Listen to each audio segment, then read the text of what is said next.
Hi friends, కష్టాల్లో ఉన్నాం, బాధల్లో ఉన్నాం.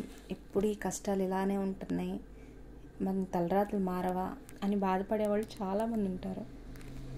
కష్టాలు వచ్చినాయి అని చెప్పేసి కృంగిపోయి బాధపడిపోయి వాటి గురించి ఆలోచించుకుని ఆరోగ్యం పాడు చేసుకుంటే కష్టాలు పోతాయా? పోవు కదా. దానికి సొల్యూషన్ తెలుసుకోవాలి, లేదంటే అసలు ప్రాబ్లం ఏంటా అని తెలుసుకోవాలి. ఇవి ఇప్పుడు తీరేవి కాదు, టైం పడుతుంది అనుకుంటే వాటి గురించి ఆలోచించడం మానేయడం తెలుసుకోవాలి. ఎందుకో తెలుసా? వాటిని ఎక్కువగా ఆలోచించుకుని బాధపడి ఉన్న ఆరోగ్యం పాడు చేసుకుంటే హాస్పిటల్కి వెళ్తే చాలా అవుతాయి కదా.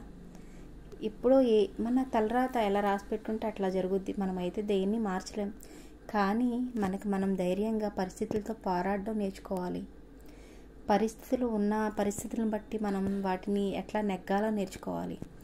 అంతేగాని బాధపడిపోయి కృంగిపోయి వాటి గురించి ఆలోచనలు ఎక్కువ పెట్టుకుని మనం బాధపడిపోయి మన ఫ్యామిలీ మెంబర్స్ని బాధపెట్టి దానివల్ల ఉపయోగం ఏముంటుంది చెప్పండి?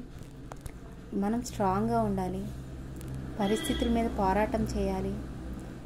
మన అనుకూలం అయ్యే వరకు ఓపికగా ఓర్పుతో నేర్పుతోటి నెగ్గుకు రావాలి. నేను చెప్పింది నిజమే కదా. మీరు కూడా స్ట్రాంగ్గా ఉంటారని చెప్పేసి నేను ఈ వీడియో చేస్తాను. నేను చెప్పింది మీకు నచ్చితే ఒక చిన్న లైక్ చేయండి ఫ్రెండ్స్.